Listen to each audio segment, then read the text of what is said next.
আমার হাতে একটা সুগন্ধি একটা পণ্য আপনারা দেখতে পাচ্ছেন। সেটার নাম হলো কিসওয়াতুল কাবা। এই কিসওয়াতুল কাবার একটা যে ঘ্রাণ আছে, সেই ঘ্রাণটা আমি ব্যবহার করছি। বেশ কয়েকদিন যাবৎ, দীর্ঘদিন যাবৎ আমার কাছে ব্যবহার করতেছি। আমার বাসায় বা আমার যে ব্যবহারের জায়নামাজ, টুপি, পাগড়ি এগুলোতে আমি ব্যবহার করি। কিন্তু যখন এইগুলো ব্যবহার করে নামাজ পড়ি তখন মনের মাঝে খুব একটা আনন্দ, আত্মতৃপ্তি পাই।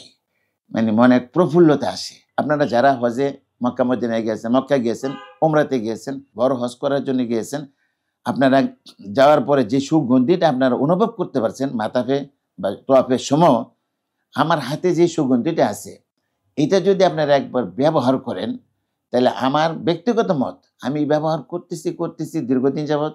আমার মনে হচ্ছিল যে আমি যখন হেরেম শরীফে মাতাফে তাওয়াফ করতেছিলাম, যে চতুর্দিক থেকে গিলাফ থেকে, অর্থাৎ কাবার গিলাফ থেকে যে সুগন্ধিটা নাকে আসতেছিল বা এই পরিবেশটা যে আসতেছিল, এই সুগন্ধিটা আমি সেই পরিবেশে যেরকম আমার মনে হয় আমি সেই পরিবেশে আছি।